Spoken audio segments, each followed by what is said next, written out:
Welcome to Indian polity foundation class. Okay. So ఈ foundation క్లాస్లో intention ఏంటి అదేవిధంగా ఎందుకు ఈ ఫౌండేషన్ క్లాస్ అంటే ఓరియంటేషన్లో మీకు కొంత ఎలా ప్రిపేర్ అవ్వాలి, ఏం ప్రిపేర్ అవ్వాలి, సిలబస్ లిమిట్స్ ఏంటి, గ్రూప్ 2 మనం సాధించాలంటే ఏ విధంగా మీ యొక్క మైండ్ సెట్ స్ట్రాటజీ ఉండాలి. సో అది అయిపోయిన తర్వాత now we are actually entering into the syllabus. So సిలబస్లోకి వచ్చిన తర్వాత మెయిన్‌గా పాలిటీ సిలబస్‌కొచ్చిన తర్వాత నేనేం చెప్పాలనుకుంటున్నానంటే, సో ఇప్పటి వరకు నువ్వు పాలిటీ అంటే నీకు తెలుసుండొచ్చు, తెలిసుండకపోవచ్చు. సార్ నేను ఇంజినీరింగ్ బ్యాక్‌గ్రౌండు లేదు నేను పీజీ ఎంఏ పొలిటికల్ సైన్స్ చేశాను, ఎల్ఎల్‌బీ చేశాను, లేదు కాంపిటీటివ్ ఎగ్జామ్స్‌కి వేరే వాటికి జీకే నేర్చుకున్నాను. ఇవంతా వీటితో సంబంధం లేదు. ఇప్పుడు నువ్వు చేయాల్సిందేందంటే పాలిటీ సబ్జెక్టు గతంలో ఏ విధంగా ప్రశ్నలు అడుగుతున్నారు అనేది నీకు తెలియాల. లాస్ట్ ఓరియంటేషన్‌లో నేనేం చెప్పుంటానంటే, ఈ ఈ గ్రూప్స్ లాంటివి ప్రిపేర్ అయ్యేటప్పుడు 3 సర్కిల్స్ చెప్పాను. Previous year questions, current affair questions plus test series questions. I repeat, previous year questions, current affair questions, then test series questions. అంటే నేను ఇప్పుడే ఈ రోజే నువ్వు ప్రీవియస్ ఇయర్ క్వెషన్స్ తీసుకొని, మునుపటి ప్రశ్నలు తీసుకొని నువ్వు చదువు ప్రాక్టీస్ అంటే స్టూడెంట్ ఏం చెప్తాడంటే, సార్ సిలబస్ ఇంకా కంప్లీట్ అవ్వలేదు, కోచింగ్ ఇంకా కంప్లీట్ అవ్వలేదు, రివిజన్ ఇంకా కంప్లీట్ అవ్వలేదు, మీరేమో ప్రీవియస్ ఇయర్ క్వెషన్స్ ప్రాక్టీస్ చేయమంటున్నారు, అది ఎలా సాధ్యం? అదొక ఆన్సర్. I accept. ఇంకొక రీజన్ ఏం చెప్తాడంటే, సార్ సిలబస్ అయిపోయిన తర్వాత చూద్దాం, ఎందుకు ఇంకా టైం ఉంది కదా, తెలంగాణలో ఇంకా నోటిఫికేషన్ లేదంట, ఏపీలో అయితే నోటిఫికేషన్ ఇస్తున్నారు, ఇంకా టైం ఉంది అనుకుంటారు. నీకు ఇప్పుడు టైం ఉందని అనుకుంటావు, కానీ నోటిఫికేషన్ వచ్చిన తర్వాత ఇదే స్టూడెంట్స్ ఎవరైతే నోటిఫికేషన్స్ ఇవ్వండి ఇవ్వండి ఇవ్వండి అనేసి డిమాండ్ చేసుకున్న ఆస్పిరెంట్స్ అభ్యర్థులే మళ్ళీ ఇదే అశోక్ నగర్కి వచ్చి ఎగ్జామ్ని పోస్ట్పోన్ చేయండి అనేసి డిమాండ్ చేస్తారు. సో అప్పుడు నువ్వు డిమాండ్ చేయకూడదు, నువ్వు సైలెంట్గా ఎగ్జాము రేపే పెట్టాలి అనే విధంగా నువ్వు మైండ్ సెట్తో ఉండాలి. సో ఈ ఫౌండేషన్ క్లాస్లో నేనేం చెప్పబోతున్నానంటే, సో ఇక్కడ సిలబస్ ఏంటి, సిలబస్ మీద అవగాహన ఏమిటి, సో సిలబస్ ఏ విధంగా అడిగారు, సో మనకి ఏపీ గ్రూప్ 2లోను తెలంగాణ గ్రూప్ 2లో సిలబస్ ఏంటి, సిలబస్ ఏ విధంగా వస్తుంది అనేసి మనం ఒకసారి చూద్దాము. దానికోసం నేను సిలబస్ కంపారిజన్ ఒకటి చేశాను. ఈ సిలబస్ కంపారిజన్ ఏమిటంటే సో చాలా మంది స్టూడెంట్స్ ఏం చెప్తుంటారంటే, సార్ మనకి తెలంగాణలో సిలబస్ మారుతుందంట, సిలబస్ ప్యాటర్న్ మారుతుందంట, ఇట్లా రకరకాల అపోహలు ఉంటాయి. దానికిచ్చే నేను సమాధానం మీరు ఒకసారి గమనించండి. మనం AP Telangana group 1 group 2 UPSC, AP AP group 1, AP group 2, Telangana group 1, Telangana group 2, UPSC prelims mains, వీటినంతా సిలబస్ గా నేను గాని అర్థం చేసుకున్నావంటే నువ్వే సిలబస్ ఏ విధంగా మారుతుందనేసి నీకు పసిగట్టొచ్చు. ఇక్కడ చూడండి, ఇది తెలంగాణ గ్రూప్ 2లో మనకి ప్రిలిమ్స్ మెయిన్స్ లేదు, ఉన్నది ఒకే స్టేజ్, 4 పేపర్లు. పేపర్ 2లో హిస్టరీ పాలిటీ సొసైటీ పాలిటీ సబ్జెక్ట్లో నీకు 50 మార్కులకు గాను 10 యూనిట్లు మెన్షన్ చేశారు. ఆ 10 యూనిట్లో నీకు సిలబస్ ఒకసారి చూసినట్లయితే భారత రాజ్యాంగ పరిణామం, దీన్నే evolution of Indian constitution.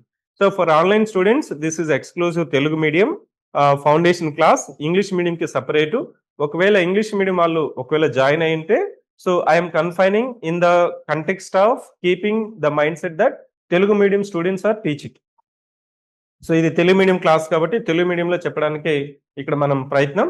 So ఇక్కడ భారత రాజ్యాంగ పరిణామక్రమం, evolution of Indian constitution. Next స్వరూపం మరియు ముఖ్య లక్షణాలు, దీన్నే nature and salient features. Next preamble అంటే పీఠిక అంటే మనం ఇండియన్ కాన్స్టిట్యూషన్ మొత్తాన్ని చదివేటప్పుడు, ఒక పుస్తకం చదివేటప్పుడు నీకు ఇంట్రడక్షన్ ఉంటుంది చూసారా, తొలి పరిచయం అని చదువుతుంటాం, దాన్నే మనం పీఠిక అంటాం. ఇక్కడ ఒక క్వశ్చన్ ఏంటంటే, పీఠిక ఇంట్రడక్షన్ ఇది ప్రియాంబుల్ భారత రాజ్యాంగంలో భాగమేనా అనే ఒక ధర్మ సందేహం వచ్చింది.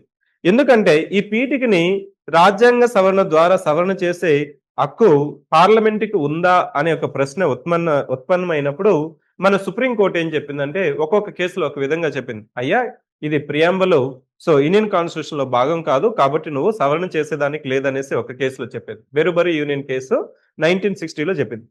ఇదే సుప్రీంకోర్టు అత్యున్నత న్యాయస్థానము ఇంకొక కేసులో ఏం చెప్పిందంటే, కేశవానంద భారతి కేసు 1973లో లేదు ప్రియాంబుల్ అనేది చాలా ఇంపార్టెంట్, ప్రియాంబుల్ ను కూడా రాజ్యాంగాన్ని నిర్మించిన నిర్మాతలే ఐ మీన్ దాన్ని నిర్మించారు.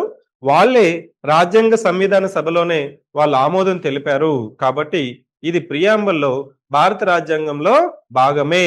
కానీ దీన్ని సవరణ చేసే హక్కు పార్లమెంట్‌కుంది. సవరణ చేసే హక్కు ఉంది కానీ దాంట్లో ఉన్న మౌలిక అంశాల్ని, మౌలిక సిద్ధాంతాన్ని మార్చే హక్కు మాత్రం లేదు అని చెప్పేది. అంటే దాని అర్థం ఏందంటే నీకు ఫస్ట్ ఇదంతా నీకు గమనించినట్లయితే సిలబస్‌లో గమనించినట్లయితే evolution of Indian constitution salient features preamble. So, రాజ్యాంగ పరిణామం ఎందుకు వచ్చిందంటే, మనకి బ్రిటిషర్స్ ప్లాసీ నుంచి పార్టీషన్ వరకు, బ్యాటిల్ ఆఫ్ ప్లాసీ. ప్లాసీ యుద్ధం నుంచి పార్టీషన్ వరకు, భారతదేశం విభజన వరకు మనకి ఈ 200 ఇయర్స్ మనం బ్రిటిషర్స్ పాలనలో ఉన్నాం. ఈ పాలనా క్రమంలో ఫారిన్ విదేశీయుల పాలనలో మనకి ఇక్కడ గూడా ఒక వ్యవస్థ ఏర్పడింది.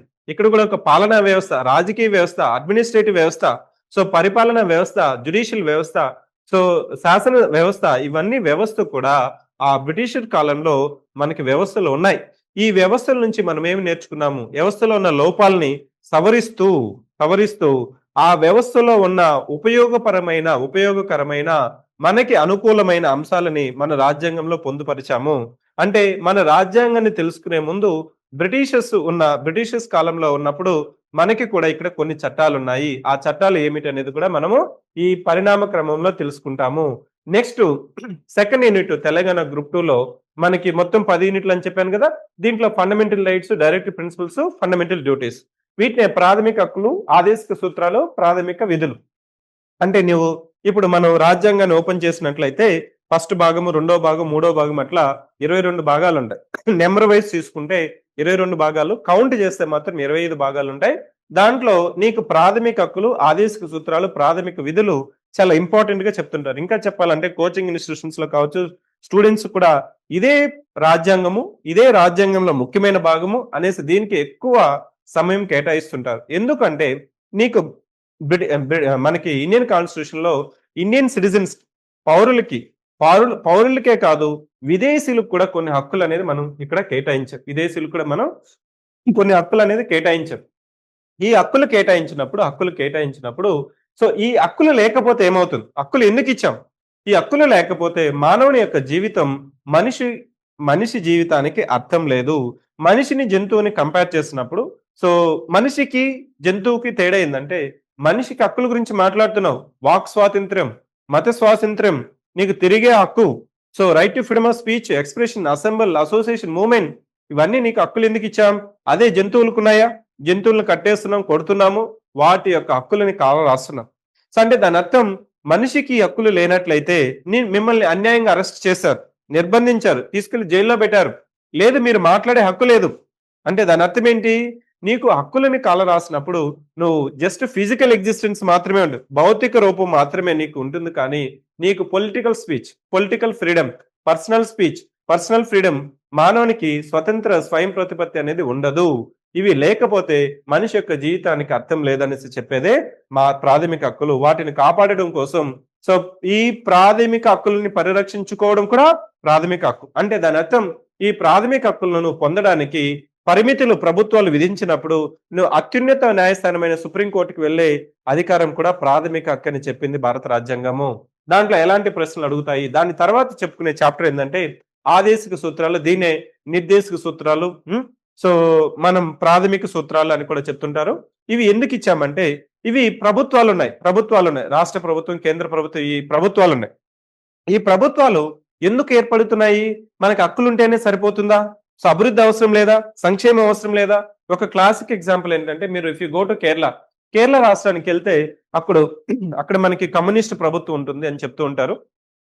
ఇంకా చెప్పాలంటే నీకు అక్కడికి వెళ్తే మన సోషల్ పారామీటర్స్, సాంఘికమైన అంశాలు పరిగణలోకి తీసుకున్నట్లయితే విద్య కావచ్చు, మీకు వైద్యం కావచ్చు, లేదు మౌలిక అంశాలు, రోడ్లు, లేకపోతే నీకు త్రాగునీరు, వీట్లాంటి మౌలికమైన అంశాలు కేరళలో ఎలాంటి డోకా ఉండదు.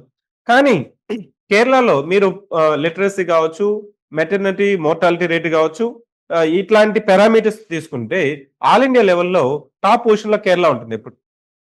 సో కానీ మనకి సంక్షేమము అదేవిధంగా అభివృద్ధి తీసుకుంటే అక్కడ పీజీ చేసిన వాడు, ఇంజినీరింగ్ చేసిన వాళ్ళు, లేకపోతే పీహెచ్డీ చేసిన వాళ్ళు కూడా అక్కడ తగినన్ని కావాల్సినన్ని ఉపాధి అవకాశాలు లేవు.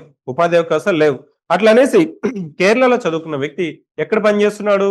ఢిల్లీలో పనిచేస్తున్నాడు, దుబాయ్‌లో పనిచేస్తున్నాడు, హైదరాబాద్‌లో పనిచేస్తున్నాడు, బెంగుళూరులో పనిచేస్తున్నాడు, చెన్నైలో పనిచేస్తున్నాడు. ఎందుకంటే the government failed to implement the adequate number of employment opportunities.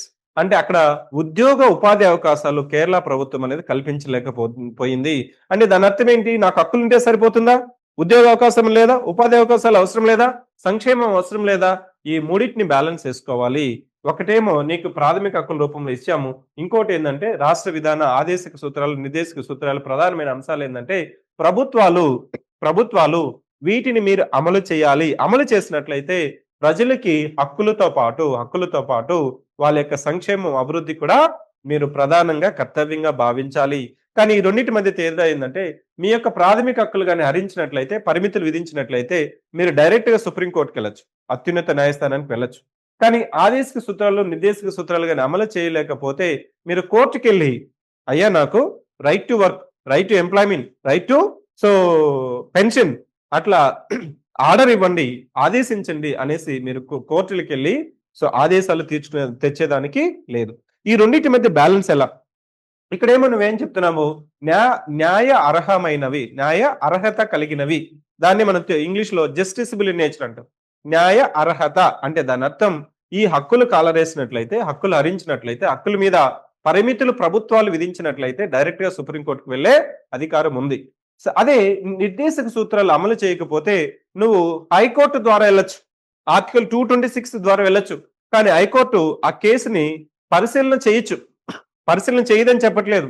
కానీ ఆదేశం చేసే అవకాశం ఉందా లేదా అనేసి పరిశీలన చేసి మాత్రమే ఆదేశాలు జారీ చేస్తుంది.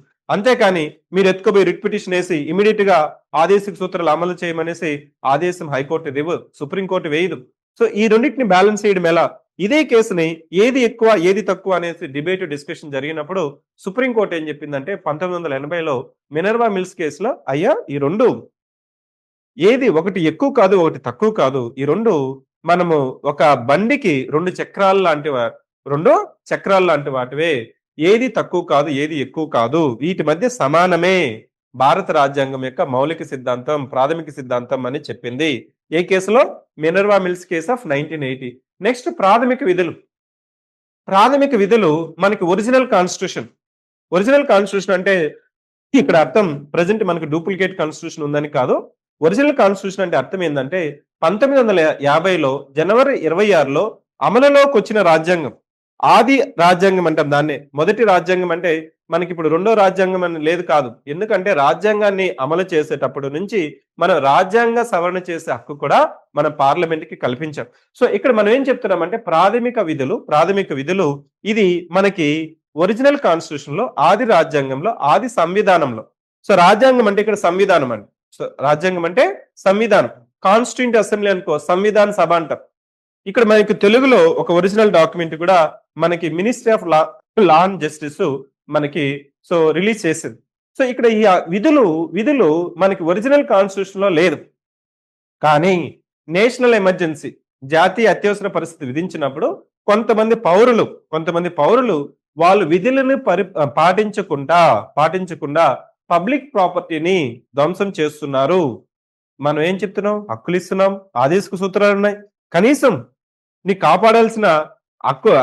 కాపాడాల్సిన నీకు హక్కు లేకపోయినా కనీసం తగలబెట్టే హక్కు ఎవరిచ్చారు నీకు? అక్కడ పబ్లిక్ ప్రాపర్టీ నాశనం అయిపోతుంది, పబ్లిక్ బస్సులు నాశనం అయిపోతున్నాయి. వాటిని ఆర్పకపోయినా వాటిని అంటించొద్దు అని గుర్తు చేసేదే హక్కులు, ప్రాథమిక విధులు. వీటిని మనము 42వ రాజ్యాంగ సవరణ 1976లో ఈ సవరణ చట్టం ద్వారా మనం రాజ్యాంగానికి జత చేశాము.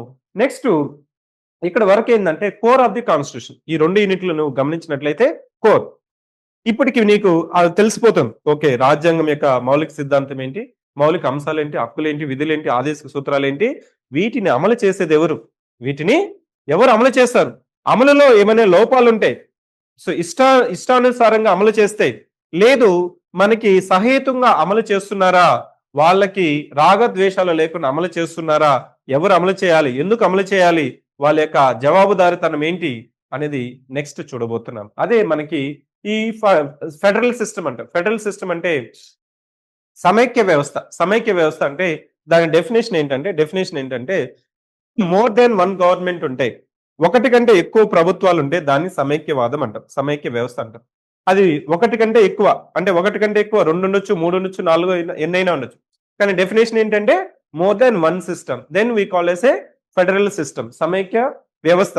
ఈ సమైక్య వ్యవస్థలో మొదట్లో మనకి కేంద్ర ప్రభుత్వము, రాష్ట్ర ప్రభుత్వాలు ఉండేవి. సో 92లో ఏం చేశామంటే భారతదేశం మొత్తం ఇంకొక వ్యవస్థకి దాన్నే మనము లోకల్ గవర్నమెంట్స్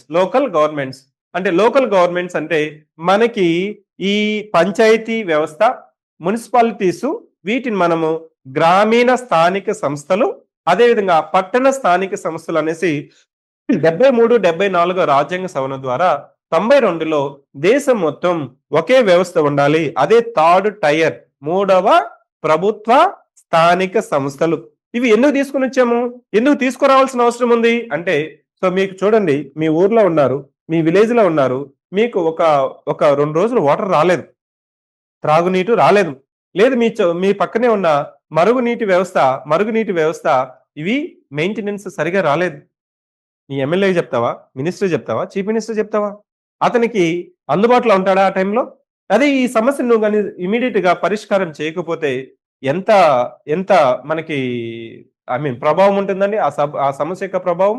ఆ ప్రభావాన్ని తగ్గించడం కోసమే లోకల్ ఇష్యూస్ ని స్థానిక సమస్యల్ని, స్థానిక అభివృద్ధిని పొందుపరచడానికి స్థానిక సంస్థల్ని పటిష్టం చేయాలనేసి మనం 73, 74 రాజ్యాంగ సవరణ ద్వారా ఈ లోకల్ ఇష్యూస్ ని మనం పటిష్టం చేశాం. సో ఇక్కడ ఏంటంటే మనం ఏర్పాటు చేశాం. అవి స్వయం ప్రతిపత్తిగా నడవడానికి కావాల్సిన నిధులు సమకూర్చే వెసులుబాటు మనము ఇంకా చేయాల్సిన అవసరం ఎంతైనా ఉంది. కొంతవరకు మెరుగుపరిచిన రాష్ట్రాల్లో మనం ఇప్పటికి కూడా ఎగ్జాంపుల్ గా ఉదాహరణగా చెప్తూ ఉంటాము. అదే కేరళ లాంటి రాష్ట్రాలు. సో కేరళ లాంటి రాష్ట్రాల్లో నీకు పంచాయతీ సెక్రటరీకి ఉన్న డిమాండ్ ఒక గ్రూప్ 1 ఆఫీసర్ కూడా అంత డిమాండ్ ఉండదు. అంటే panchayat secretary office position itself they look like it's a very big post. ఎందుకంటే లోకల్ గవర్నమెంట్స్ ని అక్కడున్న ప్రభుత్వాలు చాలా పటిష్టంగా ఏర్పాటు చేశారు. అంటే లోకల్ వ్యవస్థ అంటే దాని అర్థం ఏంటి? మీరు మీ ఇంటికి, మీ విలేజ్ కి వాటర్ కనెక్షన్ కావచ్చు, ఎలక్ట్రిసిటీ కనెక్షన్ కావచ్చు, రోడ్లు కావచ్చు, వైద్యం కావచ్చు, ప్రైమరీ ఎడ్యుకేషన్ కావచ్చు, మెయింటెనెన్స్, శానిటేషన్ కావచ్చు. ఇవి బాగున్నాయి అనుకోండి, నువ్వు అడవిలో ఉన్నా, ఆకాశంలో ఉన్నా, నీ జీవితం కనీసం మినిమం గ్యారంటీ. దాని తర్వాతనే నీకు ఏదైనా కానీ. సో వాటి నుంచి మనం నేర్చుకోవాల్సింది ఏముంది అనేది ఇక్కడ మనకి సమైక్యవాదంలో మనకి ఇప్పుడు ఏం చేస్తున్నామంటే, ఇక్కడ సమైక్యవాదంలో మెయిన్ గా మనం చెప్పేది కేంద్ర ప్రభుత్వం, రాష్ట్ర ప్రభుత్వం, వాటి మధ్య శాసన ఆర్థిక పరిపాలన అంశాలు విభజన, వాటి మధ్య కోఆపరేషన్ సంబంధాలు ఏ విధంగా ఉండాలనేది కూడా నెక్స్ట్ యూనిట్. నెక్స్ట్ మనకి ప్రభుత్వాలు, వీటిని మనము స్టేట్ ఎగ్జిక్యూటివ్, యూనియన్ ఎగ్జిక్యూటివ్ అని చెప్తుంటాము. ఇక్కడ మనం ఏం చెప్తున్నామంటే కార్యనిర్వాహక వర్గం. ఈ రాష్ట్ర ప్రభుత్వం అన్నా, కేంద్ర ప్రభుత్వం అన్నా, కార్యనిర్వాహక వర్గం అన్నా ఒకటే. ఇంగ్లీష్ లో అయితే మనం ఎగ్జిక్యూటివ్ అంటాము, ఇంగ్లీష్ లో అయితే మనము స్టేట్ ఎగ్జిక్యూటివ్, యూనియన్ ఎగ్జిక్యూటివ్ అంటాము. If I say union executive, కేంద్ర పరిపాలన వర్గం అంటే ఎవరెవరు అంటే నీకు పైన వచ్చేది నీకు రాష్ట్రపతి వస్తారు. నెక్స్ట్ కేంద్ర మంత్రిమండలితో నీకు ప్రధానమంత్రి హెడ్ గా ఉంటాడు. ప్రధానమంత్రి, అతని యొక్క కౌన్సిల్ ఆఫ్ మినిస్టర్స్, మళ్ళీ అటార్నీ జనరల్, వీళ్ళని కలిపి మనం కేంద్ర పరిపాలన వర్గం అంటాం, లేకపోతే కార్యనిర్వాహక వర్గం అంటాం, లేకపోతే స్టేట్ యూనియన్ ఎగ్జిక్యూటివ్ అంటాం.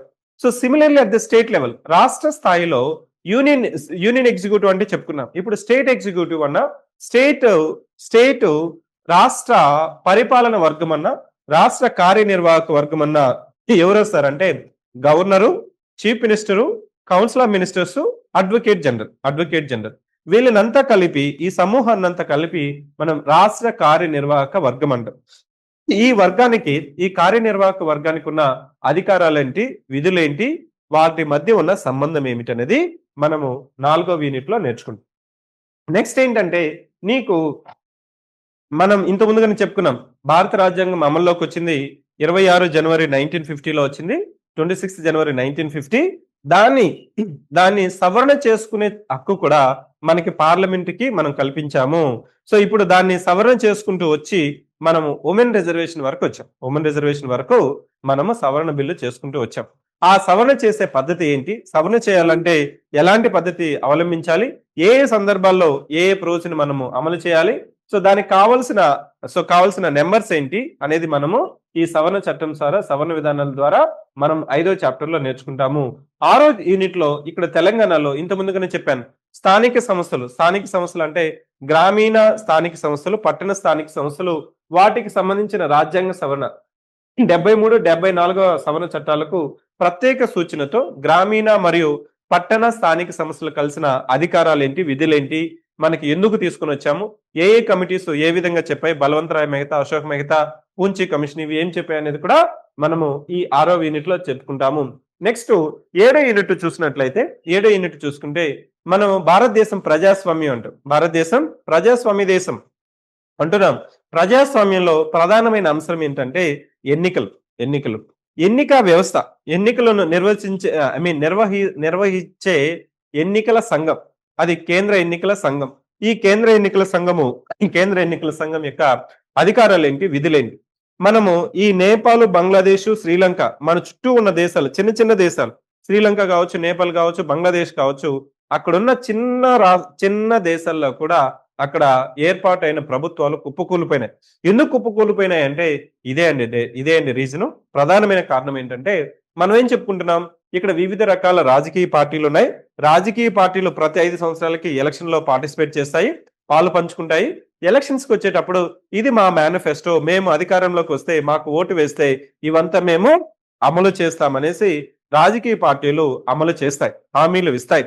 హామీలు ఇచ్చి వంచించినట్లయితే మిమ్మల్ని హామీలు నెరవేర్చకపోతే నీకేమని చూస్తావు? 1 ఇయర్ చూస్తావు. 2 ఇయర్స్ వెయిట్ చేస్తావు. 3 ఇయర్స్ చూస్తావు. ఇంకెంత 1 ఇయర్ ఏముంది? ఎలక్షన్స్ వస్తున్నాయి. సో, అతను హామీ ఇచ్చాడు. హామీ ఇచ్చేటప్పుడు తెలీదా? అమలు చేసేటప్పుడు మాత్రం రాగద్వేషాలు లేకుండా అమలు చేస్తానన్నాడు. ఇప్పుడేమైంది? సో, నీకు పార్టీ ఎక్కడ చూసినా గాని వాళ్ళ మతం, వాళ్ళ కులం, వాళ్ళ ప్రాంతం ఇట్లాంటి రాగద్వేషాలు లేకుండా అమలు చేయాల్సిన ప్రభుత్వాలు అట్టర్ ఫ్లాప్ అయ్యాయనేసి ప్రజలు గాని అనుకుంటే నీకు ప్రతి 5 సంవత్సరాలకొచ్చే ఎలక్షన్స్‌లో ఈ సివిల్ పౌరుల్లో ఉన్న అసంతృప్తి నీకు ఓటేసేటప్పుడు వాళ్ళకి ఆ ఓటు వేయడం ద్వారానే ఈ అసంతృప్తి అనేది బయటికెళ్తది. ఆ ప్రెషర్ అనేది అప్పుడు రిలీవ్ అవుతుంది. అంటే నీకు ఎలక్షన్స్ ప్రతి 5 సంవత్సరాలకు పెట్టడం ఒక ఎత్తయితే, ఆ పెట్టిన ఎలక్షన్స్ ఇచ్చిన రిజల్ట్స్ ఫలితాల మీద నీకు నమ్మకం ఉండాలా? అంతే గదా!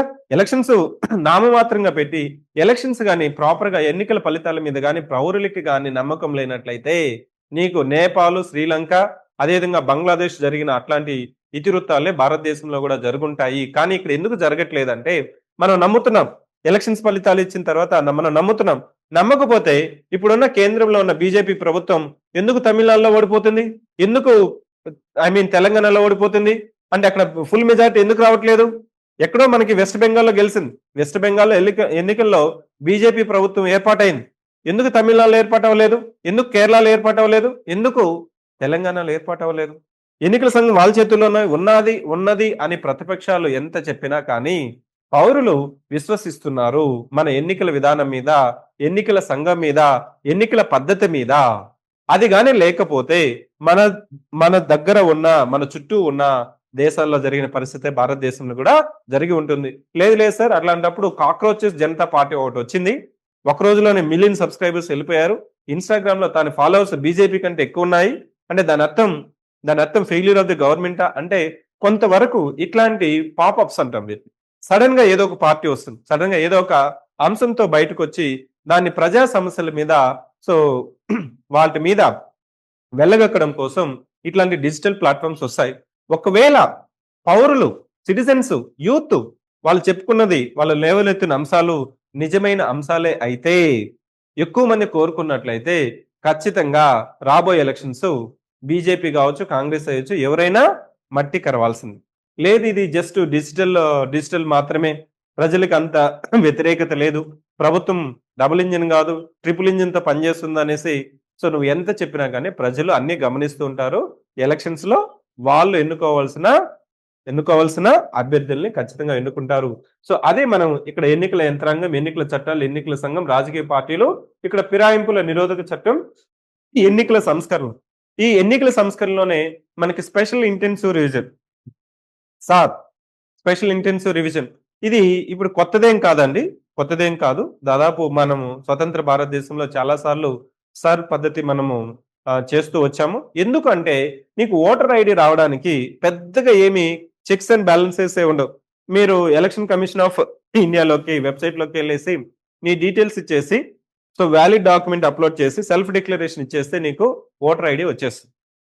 అంతే. సో అది మనం కల్పించాం. కల్పించినప్పుడు కొన్ని బోగస్ ఓట్లు కావచ్చు, లేదు కాలక్రమంగా జరిగే కొంతమంది మైగ్రేషన్ కావచ్చు, లేదు మ్యారేజ్ అయినప్పుడు కాన్స్టిట్యుయెన్సీ మారడం కావచ్చు.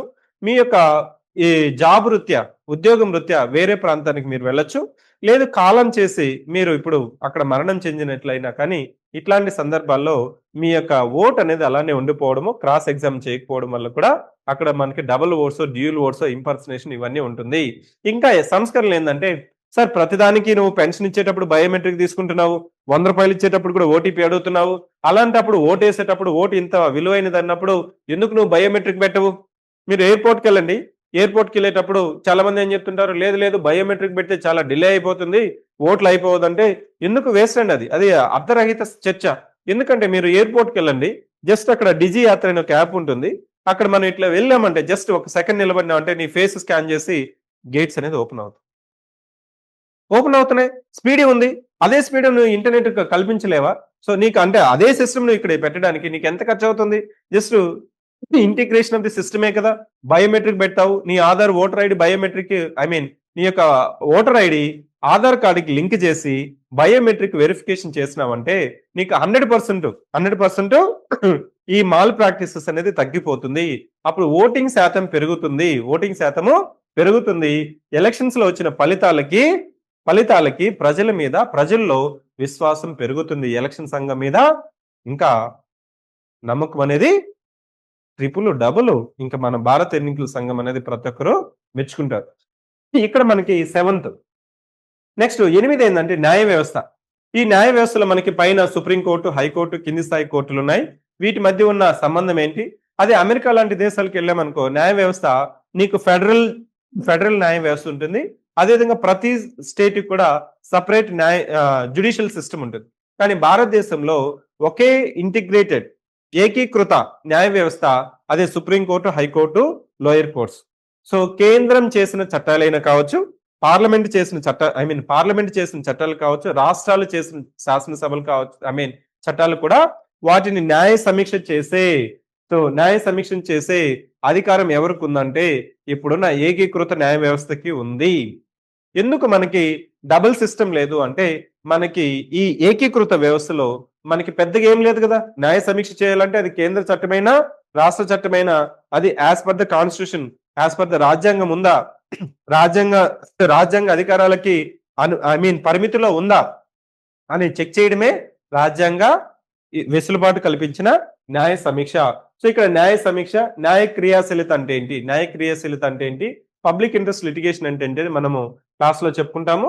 వీటితో పాటు ఇప్పటి వరకు చెప్పుకునేదంతా ఒక ఎత్తు అయితే మన సమాజంలో కొన్ని ఎన్నుకబడిన తరగతులు ఉన్నాయి, షెడ్యూల్ క్యాస్ట్లు ఉన్నాయి, షెడ్యూల్ కులాలు ఉన్నాయి, షెడ్యూల్ తెగలు ఉన్నాయి, మహిళలు, మైనార్టీలు, ఆర్థికంగా బలహీనమైన వర్గాల కోసం రాజ్యాంగమే కొన్ని ప్రత్యేకమైన అంశాలని పొందుపరిచింది.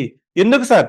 ఇప్పుడు కూడా కొంతమంది చెప్తుంటాడు, మేధావి విశ్లేషకుడు ఏం చెప్తుంటాడంటే 75 సంవత్సరాలు అయింది, ఇప్పుడు 76వ సంవత్సరంలో ఉన్నాము, ఇంకా మనకి ఎందుకు రిజర్వేషన్లు అవసరం, రిజర్వేషన్స్ తీసేయాలా, లేకపోతే ఇవన్నీ చెప్తుంటారు. ఇప్పటికి కూడా 200 సంవత్సరాలు మనం ఎవరు పాలనలో ఉన్నాము? బ్రిటిష్ పాలనలో ఉన్నాం.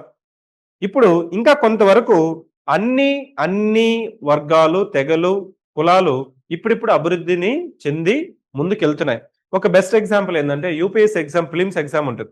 యూపీఎస్సీ ప్రిలిమ్స్ ఎగ్జామ్, ప్రిలిమ్స్ లో ఓపెన్ కేటగిరీకి లాస్ట్ ఇయర్ కట్ ఆఫ్ వచ్చి ఓపెన్ కేటగిరీకి వచ్చి సో 92.66 మార్క్స్. ఓపెన్ కేటగిరీకి ప్రిలిమ్స్ లో కట్ ఆఫ్ వచ్చి 92.66. నీకు ఓబీసీకి వచ్చి 92 మార్క్స్. ఓబీసీకి 92 marks. Now the OBC aspirants are feeling, ఓబీసీకి చెందిన విద్యార్థులు ఏమనుకుంటున్నారంటే ఓపెన్ కేటగిరీకి, ఓబీసీకి పెద్ద ఉపయోగం లేదు. మేబీ ఇప్పుడు 2026లో ఎంత కట్ ఆఫ్ వస్తుందో వెయిట్ చేయాలి. అంటే దాని అర్థం అదే ఒక 10 సంవత్సరాల ముందు, ఒక 5 సంవత్సరాల ముందు ఈ వ్యత్యాసం అనేది నీకు క్లియర్‌గా కనిపించేది. వాళ్ళకి 110 మార్క్స్ ఉంటే 90, 92 అట్లా చిన్న చిన్నగా తగ్గుతూ వచ్చి ఇప్పుడు ఆల్మోస్ట్ దగ్గరకొచ్చేసారు. అట్లా రేపు ఎస్సీ కావచ్చు, ఎస్టీలు కావచ్చు అందరూ కూడా ఒకే లెవెల్‌కి వచ్చినప్పుడు అప్పుడు ఏమనుకుంటారు ప్రతి ఒక్క యాస్పిరెంట్ ప్రతి ఒక్కరు ఏమనుకుంటాడంటే రిజర్వేషన్స్ వల్ల పెద్ద ఉపయోగం లేదు. ఉన్నా ఉపయోగం లేదు. లేకపోయినా ఉపయోగం లేదు. అంటే దాని అర్థం రిజర్వేషన్స్ ఇప్పుడు వాలిడ్ అవుతున్నాయి.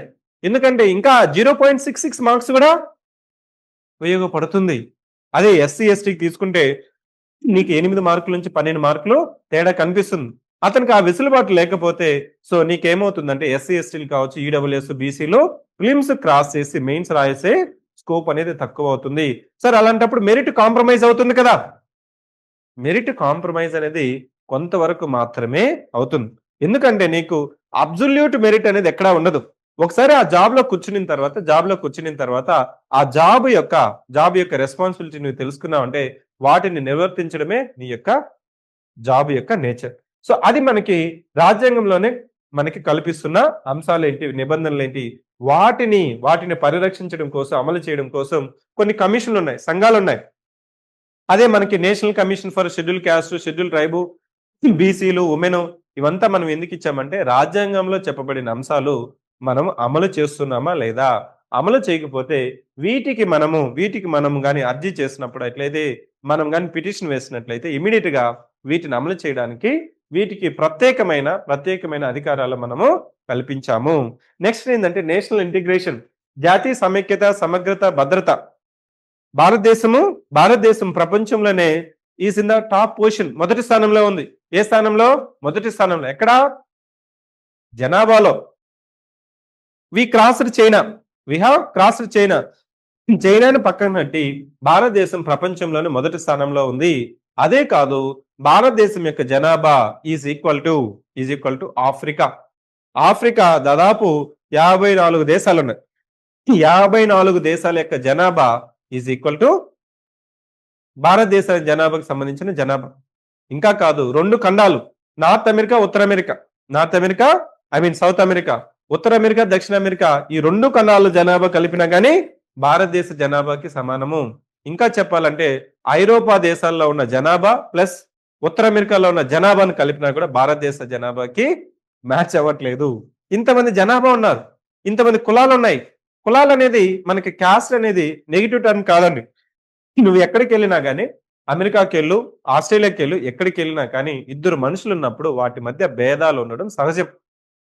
వారి మధ్య భేదాలు ఉండడం అనేది సహజం.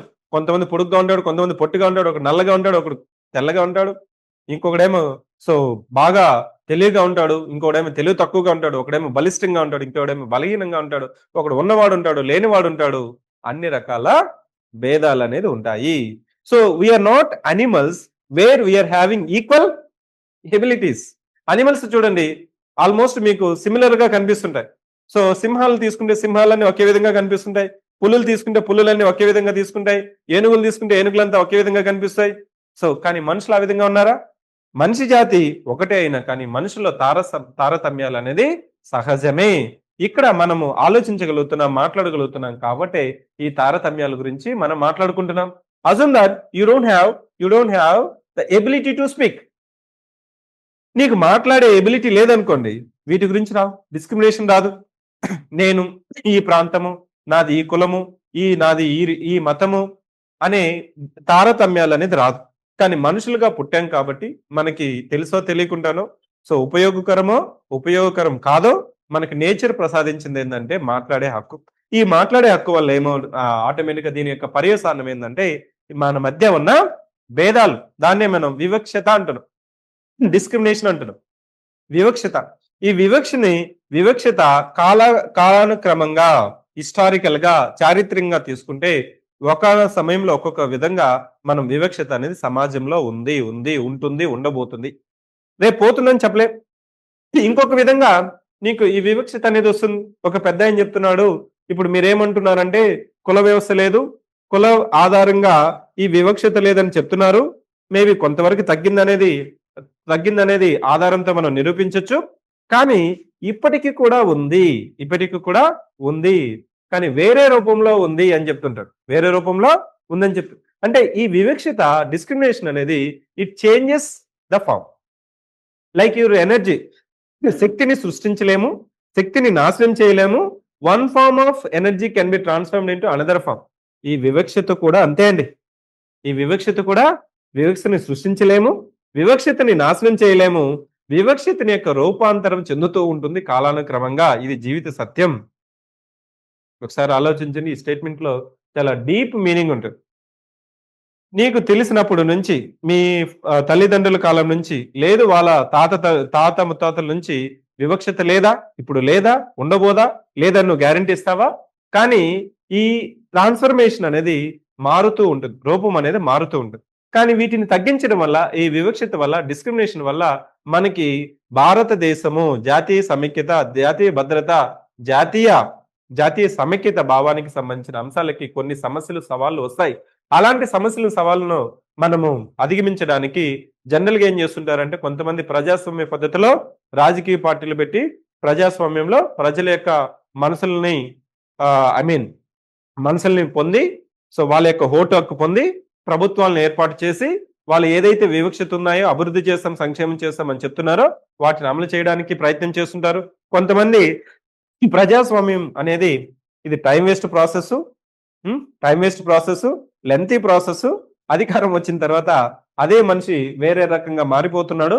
తిరుగుబాటు చేస్తేనే దీనికి సమస్యకి, సవాలుని మనం అధిగించవచ్చని కొంతమంది చెప్తుంటారు. లేదు కొంతమంది సాయుధ బలగాలతోని మనము ఇక్కడున్న ప్రజాస్వామ్యం పద్ధతులు కాదు. ఈ ప్రజాస్వామ్యంలో భారతదేశంలో ఉన్న సమస్యలను మనం పరిష్కరించాలంటే ఆయుధం పట్టాల్సిందే అనేసి కొంతమంది చెప్తుంటారు. సో ఇప్పుడు మనము ఆధునిక యుగంలో ఉన్నాం. ప్రజాస్వామ్య యుగంలో ఉన్నాం. Bullet is not the answer. Ballot is the answer అని చెప్తాడు. ఒక మేధావి ఏం చెప్తాడంటే bullet is not the answer, ballot is the answer. Bullet సమాధానం కాదు, బ్యాలెటే సమాధానము. లేట్ అవ్వచ్చు కానీ సమస్య మాత్రం పరిష్కారం అవుతుంది ప్రజాస్వామ్యంలో. అట్లా కాకుండా నిన్ను బుల్లెట్ పెట్టి గన్ పాయింట్ లో పెట్టి చేస్తావా చస్తావనే పద్ధతి పోయింది. అది మిడివల్ పీరియడ్. మిడివల్ పీరియడ్ లో మధ్యయుగంలో ఎలా ఉండేదంటే సో నువ్వు ఈ తప్పు చేసిన వాడిని శిక్ష ఎలా ఉండాలంటే ఆ శిక్షను చూసి, శిక్ష అమలు చేసే పద్ధతిని చూసి 10 మంది కాదు, 100 మందిలో కాదు, సమాజంలో వెన్నులో వణుకు పుట్టాలి. ఎందుకంటే వీ డోంట్ హావ్ సీసీటీవీ అప్పుడు లేవు. ప్రతి ఒక్కరిని మానిటర్ చేయలేము. ఇప్పుడేమైందంటే అట్లాంటి శిక్షా పద్ధతులు అనేది ప్రజాస్వామ్య పద్ధతిలో మనము ఆమోదయోగ్యకరంగా లేదు. నూనెలో వేయించడం, గోర్లు కత్తిరించడం, చేతులు కట్ చేయడము, బీహెడింగ్ అంటే పబ్లిక్ గా సమాజం ముందు అతని తల నరికివేయడము, లేదు సజీవంగా ఉన్న మనిషిని రాళ్లతో కొట్టి చంపడము. ఇంకా మీకు కొన్ని మన స్థానిక సంస్థానాలలో ఏనుగులతో తొక్కి చంపించడము జరిగాయి కదా. మీరు హిస్టరీలో చదువుకున్నారు కదా. అట్లాంటివి ఎందుకు ఇప్పుడు చేయటం లేదు? అట్లాంటివి ఎందుకు మనం ఇప్పుడు చేయట్లేదంటే ఇప్పుడు ఆధునిక ప్రజాస్వామ్యంలో ఉన్నాము. అట్లాంటి విధి విధానాలకి వ్యతిరేకము, అప్రజాస్వామికం, మానవ హక్కులకి భంగం. తప్పు చేశాడు అనుకుంటున్నావు కదా, శిక్షణ అమలు చేయి. కానీ ఇట్లాంటి పద్ధతిలో కాదు, సమాజం ఆమోదం తెలిపే పద్ధతిలో వాళ్ళని మనం శిక్ష వేయాలి. ఇది మన సిలబస్. ఏంటది? Telangana group 2 syllabus. AP group 2 syllabus చూద్దాం. సో ఇక్కడ ఏపీ గ్రూప్ 2లో మనకి 2 స్టేజెస్ ఉన్నాయండి. Prelims, mains. దాని తర్వాత కంప్యూటర్ ప్రొఫిషియన్సీ టెస్ట్ కూడా ఉంది. ఇక్కడ ప్రిలిమ్స్ లో మనకి ఇండియన్ పాలిటీ సిలబస్ లేదు. మెయిన్స్ లో ఉంది. మెయిన్స్ లో నీకు పేపర్ 1 సెక్షన్ బి. మెయిన్స్ లో 2 పేపర్లు ఉన్నాయి. ఆ 2 పేపర్లో ఒక్కొక్క పేపర్లో 2 సబ్జెక్ట్స్ ఉన్నాయి. ఫస్ట్ పేపర్ లో సెకండ్ పార్ట్ సెక్షన్ బి లో 5 యూనిట్లు ఉన్నాయి. 5 యూనిట్లకు గాను నీకు వెయిటేజ్ ఎంత అంటే 75 మార్క్స్. వెయిటేజ్ ఎంత? 75 మార్క్స్. ఈ 75 మార్క్స్ కి సిలబస్ ఒకసారి గమనిద్దాం. తెలంగాణకి, ఏపీకి ఏమన్నా తారతమ్యం ఉందా, భేదం ఉందా, సమానమేనా అనేది ఒకసారి చూసినట్లయితే ఇక్కడ కూడా భారత రాజ్యాంగ స్వభావం, దీన్ని నేచర్ అంటాం. రాజ్యాంగ అభివృద్ధి అంటే అక్కడ పరిణామ క్రమం. నెక్స్ట్ భారత రాజ్యాంగంలోని ముఖ్య లక్షణాలు, పీఠిక, ప్రాథమిక హక్కులు, ఆదేశిక సూత్రాలు, వాటి సంబంధం, ప్రాథమిక విధులు, రాజ్యాంగ సవరణ. అక్కడున్న 2 యూనిట్లను కలిపి ఫస్ట్ యూనిట్ చేశారు. అంతే అండి. ఎందుకంటే భారత రాజ్యాంగము భారతదేశానికైనా, తెలంగాణ అయినా, కేరళకైనా, తమిళనాడుకైనా, ఆంధ్రప్రదేశ్‌కైనా ఒకటే. ఇక్కడ నీకు సిలబస్ అక్కడ 10 యూనిట్లని 5 యూనిట్లుగా చేశాడు. నెక్స్ట్ సెకండ్ యూనిట్ చూడండి. భారత ప్రభుత్వ నిర్మాణం మరియు విధులు. దీన్నే అక్కడ డీటెయిల్‌గా ఇచ్చాడు. కార్యనిర్వాహక వర్గం అనేసి డీటెయిల్‌గా ఇచ్చాడు. ఇక్కడ ఏం చేశాడంటే సింపుల్‌గా భారత ప్రభుత్వ నిర్మాణం మరియు విధులు. భారత ప్రభుత్వ విధానం మరియు నిధులు. నిర్మాణం మరియు విధులు. ఈ నిర్మాణం మరియు విధుల్లో శాసనసభ, కార్యనిర్వాహక వర్గం మరియు న్యాయ వ్యవస్థలు. ఇది ఎగ్జాక్ట్ గా మనకి భారత సంవిధానం అంటే ఇండియన్ కాన్స్టిట్యూషన్ డాక్యుమెంట్ లో ఇలా పెట్టుంటారు. ద యూనియన్, ద స్టేట్ అని. The union, the state. The union అంటే ఇక్కడ మనకి భారత ప్రభుత్వం సంబంధించిన యూనియన్ కి సంబంధించిన శాసనసభలు అంటే చట్టసభలు, కార్యనిర్వాహక వర్గం, న్యాయ వ్యవస్థ. ద స్టేట్స్ అనే కింద కూడా నీకేమవుతుందంటే శాసనసభలు, కార్యనిర్వాహక వర్గం, న్యాయస్థానం. తెలంగాణలో ఏం చెప్పినావు? Executive, legislature, judiciary. ఇంగ్లీష్ లో ఏం చెప్తాం? Executive, legislature, judiciary. ఈ మూడు వర్గాలను తెలుగులో ఏమంటామంటే శాసన వర్గం, కార్యనిర్వాహక వర్గం, న్యాయ వ్యవస్థ. ఈ 3 వర్గాలు మనకి సెంట్రల్ లెవెల్లోను, స్టేట్ లెవెల్లోను ఏ విధంగా ఉంది, వాటికి ఉన్న అధికారాలు ఏంటి, పరిమితులు ఏంటి, సంబంధం ఏంటి అనేది మన సెకండ్ యూనిట్. మూడోది ఏంటంటే వీటి మధ్య అధికారాల విస్తరణ, అధికారాల పంపిణీ, అధికారాల విభజన ఏ విధంగా ఉంది, ఈ అధికారాల విభజన శాసన, కార్యనిర్వాహక, న్యాయ అంశాలకు సంబంధించిన అధికారాల పంపిణీ, అధికార విస్తరణ ఏ విధంగా ఉంది అనేది మనకి ఇక్కడ 3వ యూనిట్ లో మనం చెప్పుకుంటున్నాము. ఇక్కడ ఇంకా ఏం చెప్తున్నాడంటే వాటి మధ్య రాజ్యాంగ సంస్థలు, వాటి యొక్క రాజ్యాంగ సంస్థలు, రాజ్యాంగేతర సంస్థలు కూడా ఇక్కడ చెప్తున్నాము.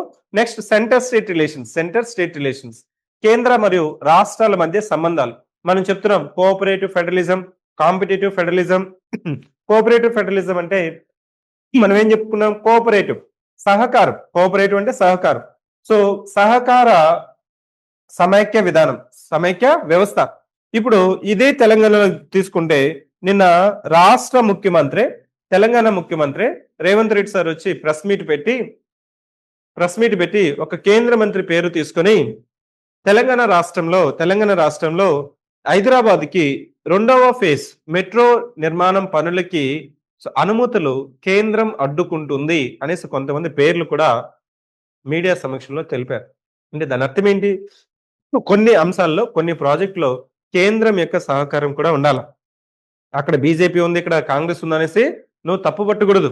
నీకు కావాల్సిన అనుమతులు ఇప్పించాలి, సహకారం చేయాలి. అట్లా డిలే చేసుకుంటూ పోయినా ఏమవుతుంది? ఇప్పుడున్న ప్రాజెక్ట్ ఏం చెప్తున్నాడంటే మెట్రో రైలు 1 కిలోమీటరు మెట్రో రైలు వేయాలంటే దాదాపు 250 కోట్లు ఖర్చు అవుతుంది. 1 కిలోమీటరు మెట్రో రైలు వేయాలంటే 250 కోట్లు ఖర్చు అవుతుంది. ఇప్పుడు 2026లో ఆ అనుమతులు ఒక 5 సంవత్సరాలు కానీ పెండింగ్ లో పెట్టారనుకోండి, ఈ 250 కోట్లు ఏమవుతుందంటే 400 కోట్లు అవుతుంది. వృధా ఖర్చు కదా, వృధా ఖర్చు. అంటే ఇక్కడ రాజకీయం చూడాలా, అభివృద్ధి చూడాలనేది మాత్రం కంపల్సరీ. ఈ కేంద్ర రాష్ట్రాల మధ్య ఉన్న సంబంధాలు ఇప్పటికే కాదండి, ఇది 1950 నుంచి 2026 వరకు ఉన్నాయి, రేపు కూడా కొనసాగుతాయి. అంటే you have to find a way. ఇప్పుడు ఏం చెప్తారు? లేదు కేంద్రం అనుమతి ఇవ్వలేదు, మోడీ ఇవ్వలేడు, కేంద్ర మంత్రులు అడ్డుకుంటున్నారంటే పీపుల్ విల్ సీ. అలాంటప్పుడు నువ్వు ఎందుకు ముఖ్యమంత్రి? ఎందుకు మేము నీకు ఓట్లేసాం? నువ్వే చెప్పావు, ఇప్పుడు నువ్వు చేయలేకపోతున్నావు.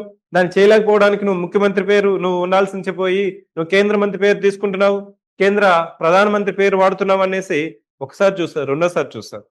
అదే కేంద్ర ప్రభుత్వం కూడా రాష్ట్రాలని వివక్షత చూపించకూడదు అనేది మనం ఇక్కడ చూపిస్తాము.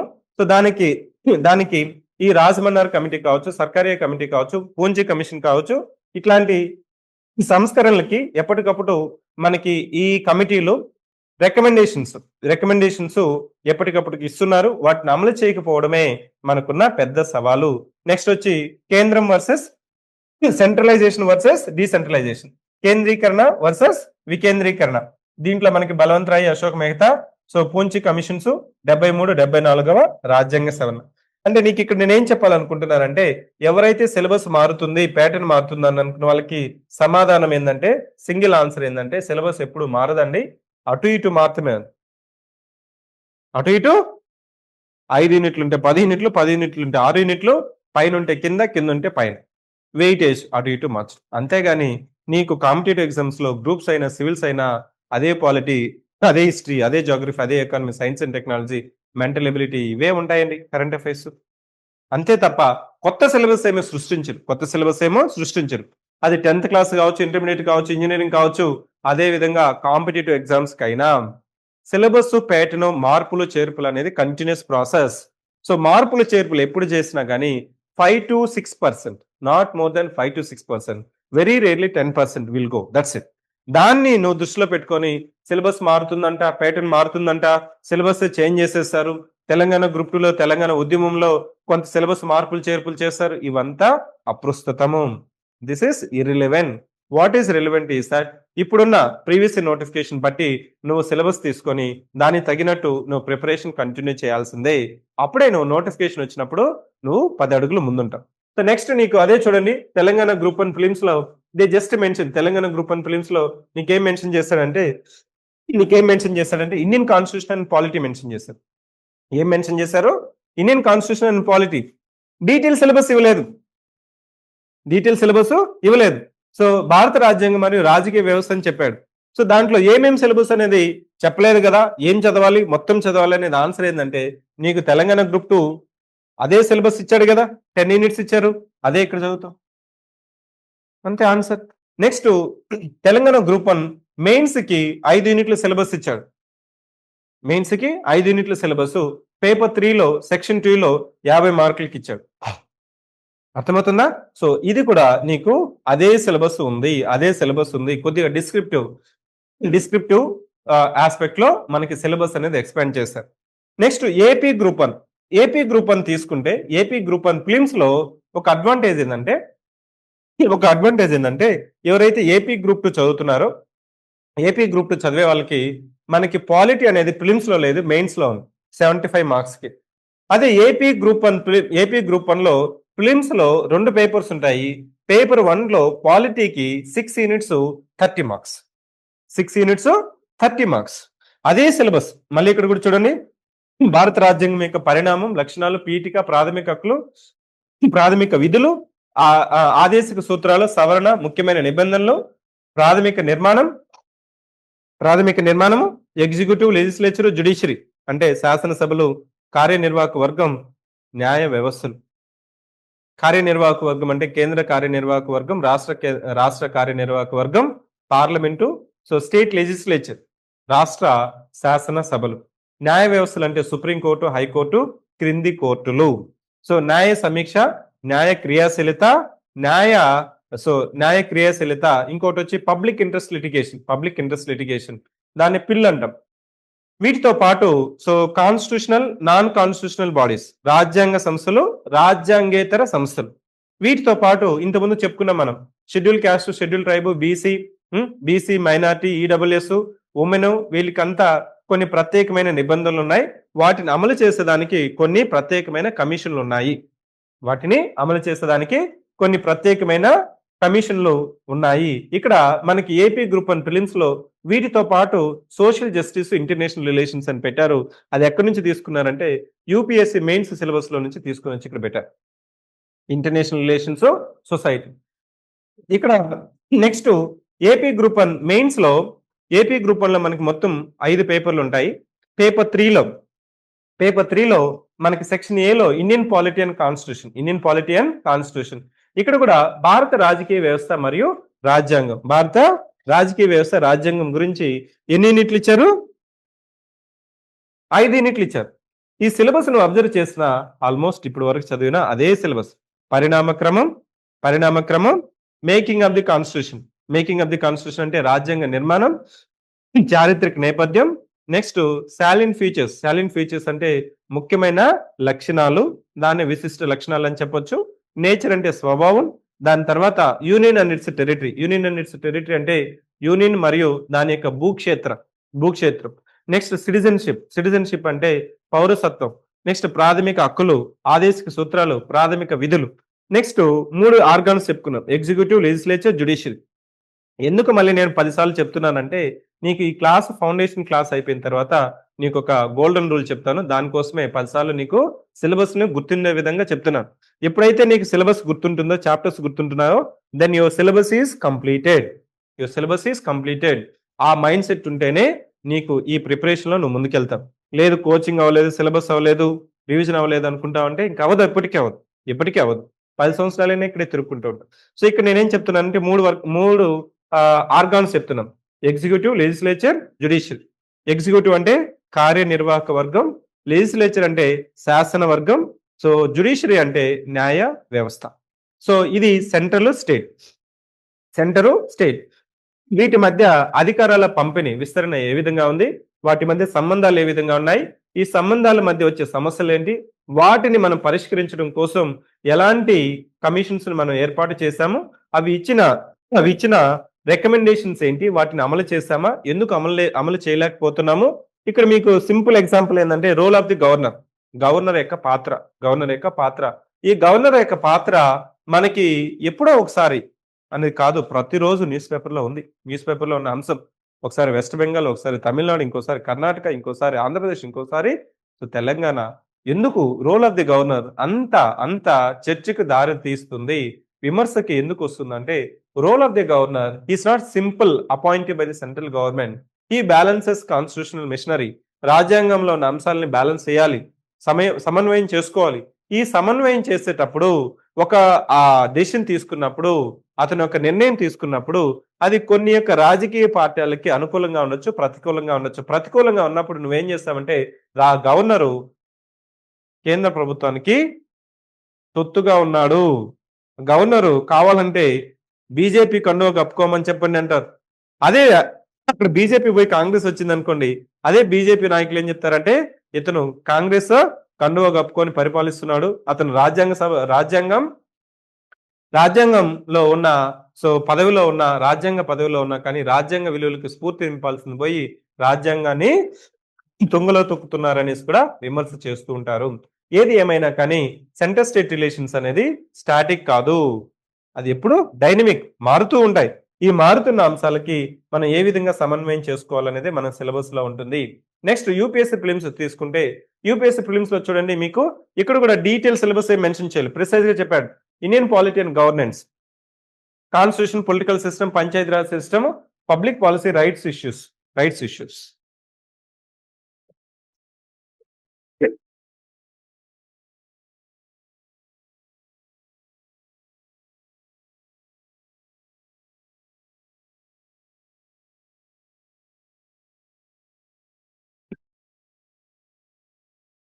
సో ఇక్కడ మన యూపీఎస్సీ ప్రిలిమ్స్ ని అబ్జర్వ్ గమనించిన నీకు సిలబస్ చాలా ప్రిసైజ్ గా చెప్తూ ప్రశ్నలు అడగడానికి పరిధి చాలా ఎక్కువగా పెట్టుకున్నాడు.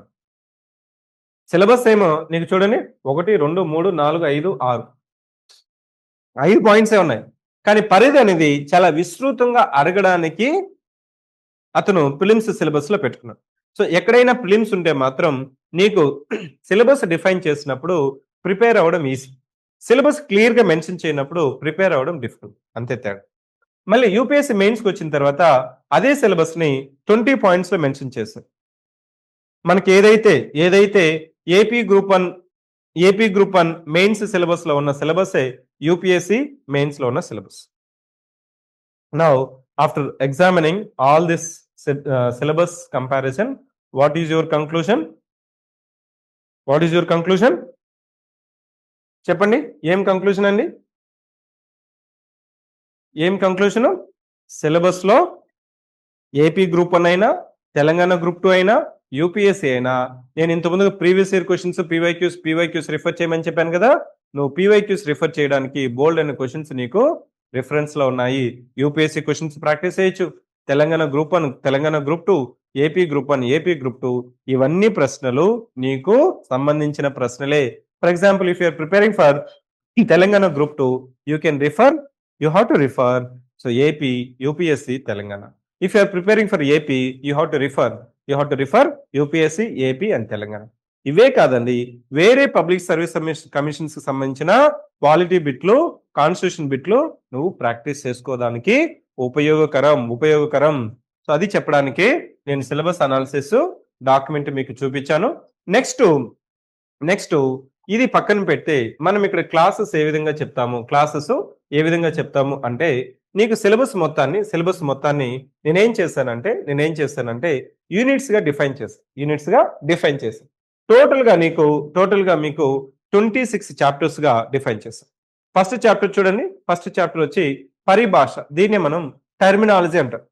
టెర్మినాలజీ అంటే మీరు రిపీటెడ్ గా ఒక సబ్జెక్ట్ ని భాష మనం ఇప్పుడు స్లోగా మాట్లాడుకుంటుంటాం. Simple majority, special majority, ratification, motion, resolution, adjournment sine die అయి, 0 hour, question hour, agenda, business advisory committee, bill, constitutional amendment. So ఇట్లా మనం ఫండమెంటల్ రైట్స్ ఇట్లాంటి పదాలంతా మనం మాట్లాడుకుంటూ ఉంటాం. ఇంపీచ్మెంట్. సో ఇట్లాంటి పదాలకంతా నీకు తెలిసినప్పుడు you will understand the previous year questions better. Instead of waiting for all the 26 chapters to be completed, ఈ 26 చాప్టర్స్ కంప్లీట్ అయ్యేప్పుడు కాకుండా ఈ టెర్మినాలజీ క్లాసెస్ అయిపోతే నీకేం తెలుస్తుందంటే సబ్జెక్ట్ లో ఉన్న అన్ని భాష టెర్మినాలజీ అనేది నీకు అర్థమవుతుంది.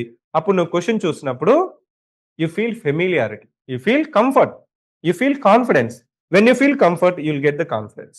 దట్స్ ద అడ్వాంటేజ్ ఆఫ్ పరిభాష. నెక్స్ట్ సెకండ్ చాప్టర్ వచ్చి హిస్టారికల్ బ్యాక్గ్రౌండ్. దాన్నే మనం చారిత్రక నేపథ్యం అంటాం.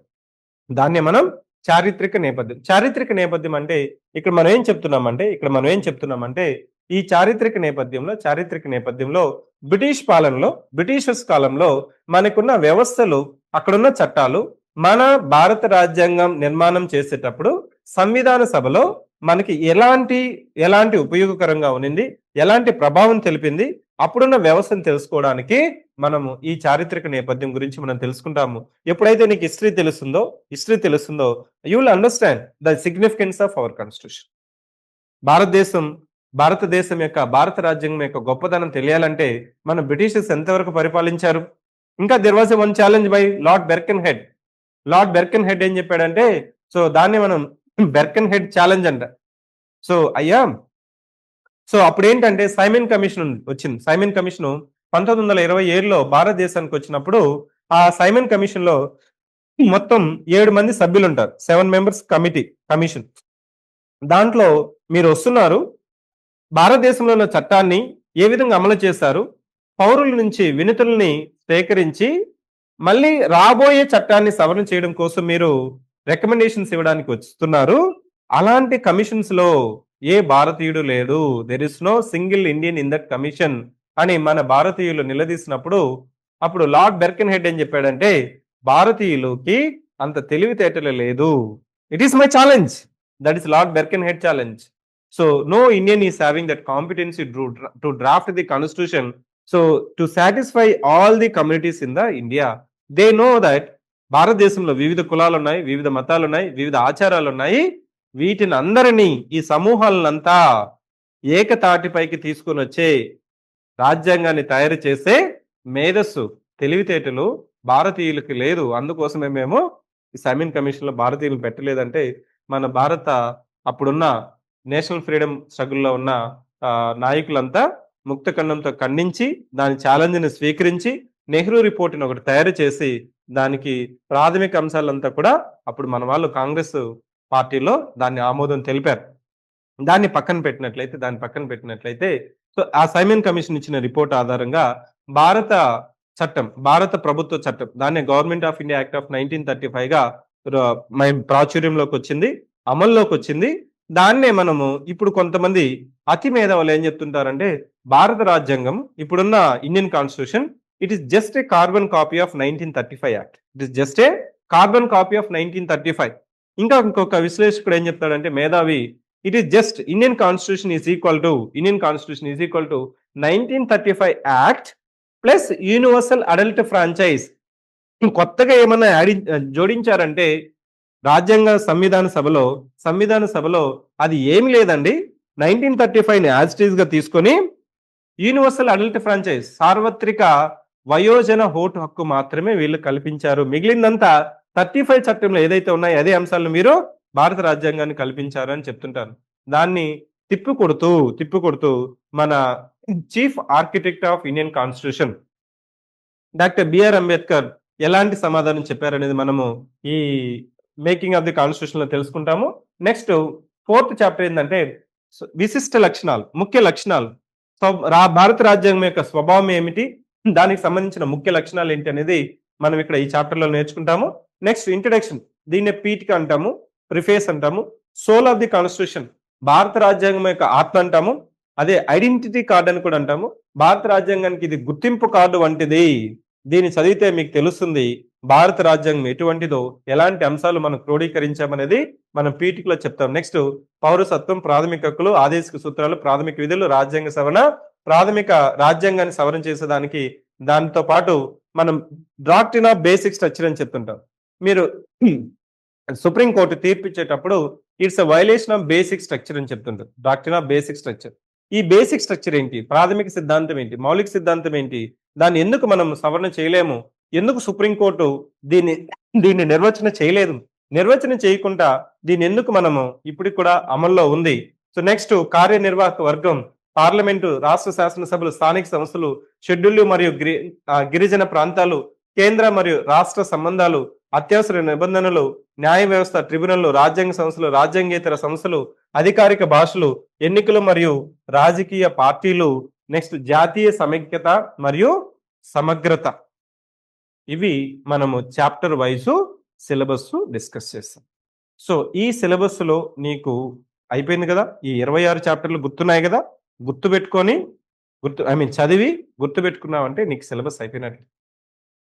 అప్పుడే నీకు న్యూస్ పేపర్లో వచ్చిన అంశాన్ని నువ్వు అది ఇంపార్టెన్స్, దాని యొక్క ప్రాముఖ్యత, ప్రాధాన్యత నీకు అర్థమవుతుంది.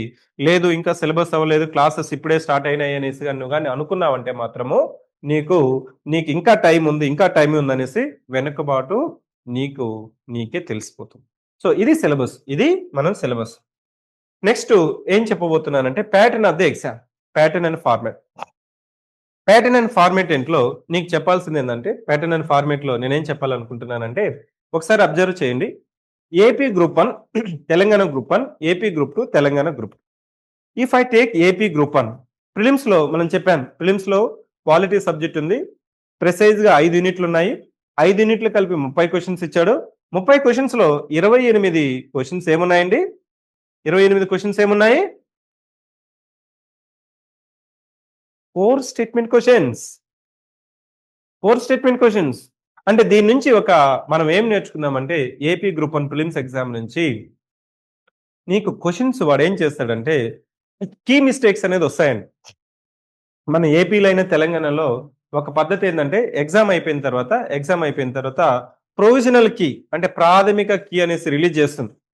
దాని మీద ఉన్న ఏదైనా మీకు డిస్క్రిపెన్సీస్ అంటే మీరు అనుకున్న మిస్టేక్స్ ఏదన్నా ఉంటే మీరు రిపోర్ట్ చేయొచ్చు. మీరు ఇచ్చిన మిస్టేక్స్ ని పరిశీలన కోసం ఒక ఎక్స్పర్ట్ కమిటీని ఏర్పాటు చేసి, ఎక్స్పర్ట్ కమిటీ మళ్ళీ ఏం చేస్తుందంటే ఫైనల్ కీ ఇస్తుంది, తుది కీ. ఇక్కడ ఫైనల్ కి అదేవిధంగా ప్రొవిజనల్ కి ఇచ్చేటప్పుడు కొన్ని క్వశ్చన్స్ రిమూవ్ చేస్తుంటారు. ఆ క్వశ్చన్స్ ని రిమూవ్ చేయడం, తగ్గించడం కోసం, కీ మిస్టేక్స్ ని తగ్గించడం కోసం ఏపీ గ్రూప్ 1 ఏం చేసిందంటే ఈ క్వశ్చన్స్ ని ప్రామాణికమైన పుస్తకం, ఏంటంటే ప్రామాణిక పుస్తకం లక్ష్మీకాంత్ కాదు, రత్నకాంత్ కాదు, రమాకాంత్ కాదని భారత ప్రభుత్వం రిలీజ్ చేసిన ministry of law and justice లో రిలీజ్ చేసిన డాక్యుమెంట్, ఆ డాక్యుమెంట్ నుంచే క్వశ్చన్స్, స్టేట్మెంట్స్ డైరెక్ట్ గా తీసి కాపీ పేస్ట్ చేసి క్వశ్చన్స్ గా ఇచ్చారు. ఫర్ ఎగ్జాంపుల్ ఆర్టికల్ 15 ఉంది, ఆర్టికల్ 15 తీసుకుంటే అధికరణ 15 class 1, class 2, class 3, class 4, class 5, class 6 వరకు ఉంటుంది. ఆ స్టేట్మెంట్స్ కాపీ చేసి క్వశ్చన్ గా ఇచ్చారు. ఎందుకు తప్పు పోయేదానికి ఆస్కారమే ఉందా? లేదు. అది plus NCERT plus PIB. So what is your reference book? PIB, government publications, NCERT books. ఈ బుక్స్ నుంచి ఎలా ప్రశ్నలు వస్తున్నాయనేదే ప్రీవియస్ ఇయర్ క్వశ్చన్స్.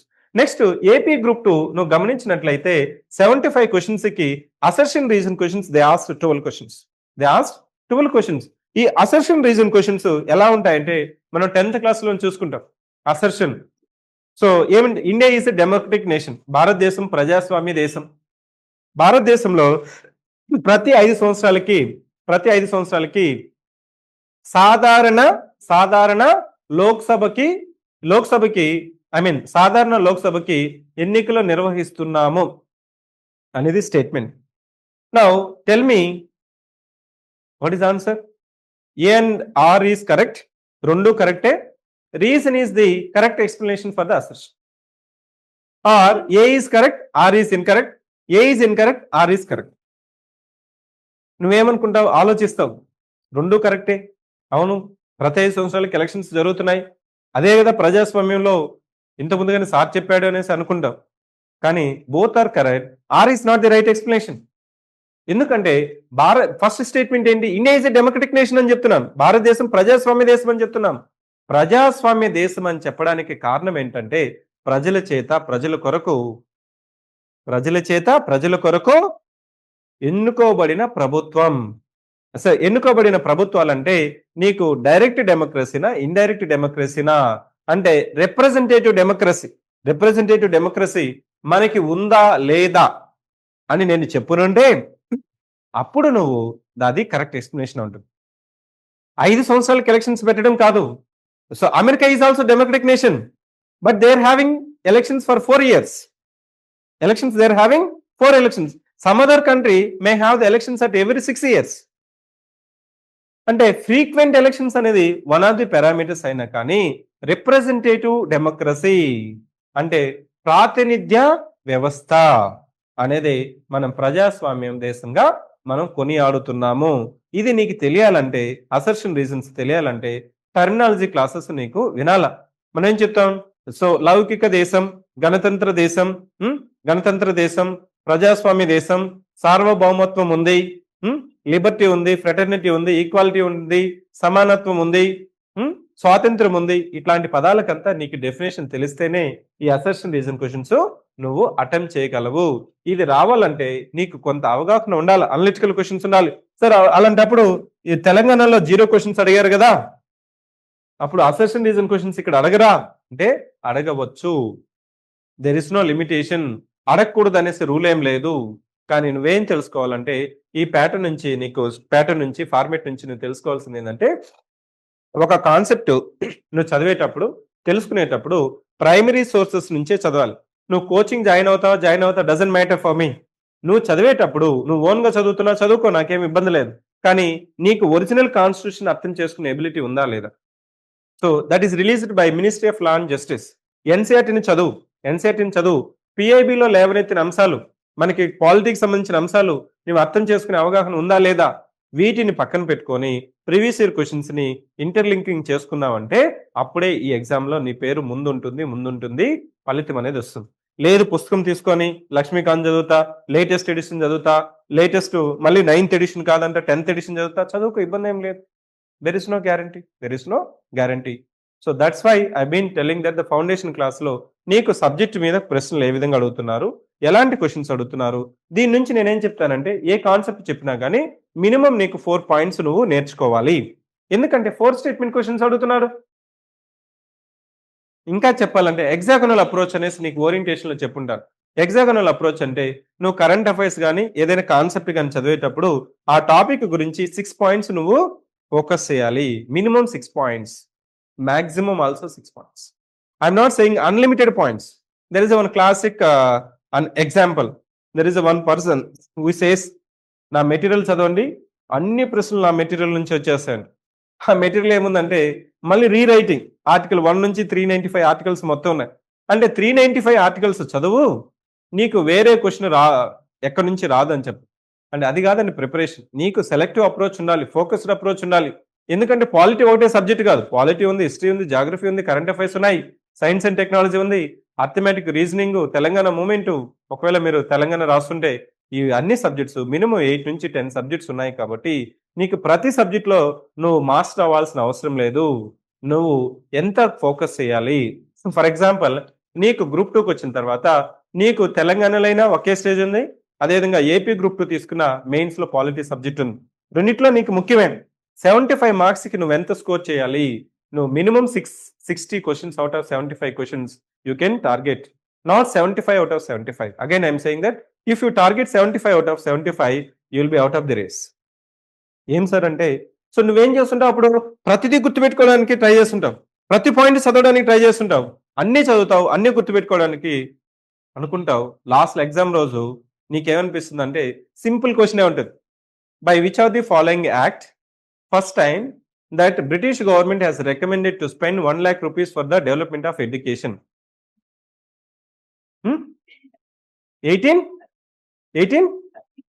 1830నా, 1833నా, 1853నా? ఇట్లాంటిది నీకు రావాలంటే పీవైక్యూస్ నువ్వు ఫోకస్ చేస్తేనే వస్తుంది. ఇంకా నేనేం చెప్తానంటే, మొదటి గవర్నర్ జనరల్ ఆఫ్ ఇండియా ఎవరు, మొదటి గవర్నర్ జనరల్ ఆఫ్ బెంగాల్ ఎవరు? ఇట్లాంటి ప్రశ్నలు అనేది స్లోగా తగ్గుతున్నాయి. అంటే డైరెక్ట్ క్వశ్చన్స్ తగ్గి నీకేం చేస్తాడంటే 1813 గురించి 2 స్టేట్మెంట్లు అడగచ్చు, 4 స్టేట్మెంట్లు అడగచ్చు, 5 స్టేట్మెంట్స్ అయినా అడగచ్చు. So it means if I'm reading 1813 I should focus minimum 6 points. That 6 points you shall have ability to remember, retain. చదవడమే కాదు, ఎగ్జామ్ వరకు నువ్వు గుర్తుపెట్టుకోవాలి. అప్పుడు నువ్వు ఎంత చదువుతావు అనేది అర్థం కాదు, చదివిన దాని మీద నీకు ఎంత గుర్తుందనేది నీకు తెలిస్తే, గుర్తుంటే ఈ అప్రోచ్ లో నీకు ఫస్ట్ అటెంప్ట్ లో కొట్టుకొని ఫలితం సాధించే ఎగ్జామ్ గ్రూప్ 2 అని, రెండో అటెంప్ట్ లో ఎగ్జామ్ రాసే ఎగ్జామ్ గ్రూప్ 1 అని, మూడో అటెంప్ట్ లో అయినా నువ్వు సర్వీస్ తెచ్చుకునే ఎగ్జామ్ వచ్చి యూపీఎస్సీ అని. నీకు ఫస్ట్ అటెంప్ట్ లోను, సెకండ్ అటెంప్ట్ లోను, థర్డ్ అటెంప్ట్ లోని రాకపోతుందంటే నువ్వు ఇంకా ఎగ్జామ్ డిమాండ్ తెలుసుకోవట్లేదు, గుడ్డిగా చదువుకుంటూ పోతున్నావు, వింటూ పోతున్నావు, బ్లైండ్ గా ఒక ఇన్స్టిట్యూషన్, ఒక మెంటర్, ఒక బుక్ ని చదువుకొని అదే 10 సార్లు చదువుకుంటూ కూర్చుంటున్నావు. Try to realize it. So ఇది ప్యాటర్న్, ఇది pattern. Next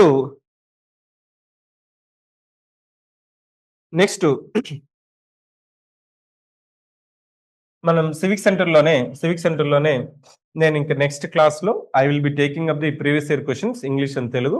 so today I'm suffering with cold and cough simultaneously, so there is a stress on my tongue, so kindly excuse me that in the actual classes I will continue from here. Okay, so today I am trying to close the class today. ఇంకా 1 hour తీసుకోవాల్సిన class ఉంది, but I'm not able to continue the class, but still. So ఇప్పుడు మీకు daily test చూడండి.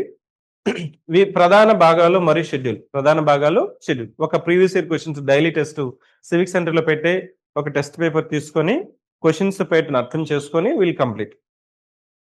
So ఇక్కడ ఏం చెప్తున్నామంటే దీన్నే మనము పార్ట్స్ అండ్ షెడ్యూల్స్ అంటాం. 25 పార్టులు ఉన్నాయి, అదేవిధంగా 8 షెడ్యూల్స్ ఉన్నాయి, అది అందరికీ తెలిసిందే. క్వశ్చన్స్ ఏ విధంగా అడుగుతున్నారు ఇక్కడ చూడండి. నిర్వచనం ప్రకారం రాజ్యాంగబద్ధమైన ప్రభుత్వం అంటే ఏమిటి?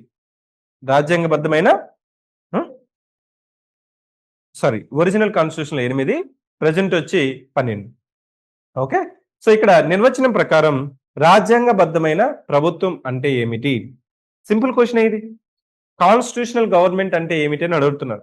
ఇక నేను ఆన్సర్ చెప్పను, క్వశ్చన్స్ యొక్క సరళి అర్థం చేసుకోవడం కోసం ఈ ప్రశ్నల్ని మీకు అవగాహన కోసం ఈ ప్రశ్నలు తీసుకున్నాను. ఇది నేను so parts and schedules complete చేసినప్పుడు ఇమీడియట్ గా పెట్టే డైలీ టెస్ట్, ఫస్ట్ టెస్ట్ ఇదే. ఇక్కడ చూడండి, నిర్వచనం ప్రకారం శాసనసభ ద్వారా ఏర్పాటైన ప్రభుత్వం ప్రజాప్రభుత్వం, బహుళ పార్టీ ప్రభుత్వం, పరిమిత ప్రభుత్వం. సో ఇక్కడ నీకు ఎలా డైలీ టెస్ట్ క్వశ్చన్స్ ని మనం ఉపయోగించుకోవాలనేది చెప్పడానికి తీసుకున్న ప్రశ్న. ఇక్కడ నీకు ఆన్సరు నీకు ఏదైనా అనిపించచ్చు.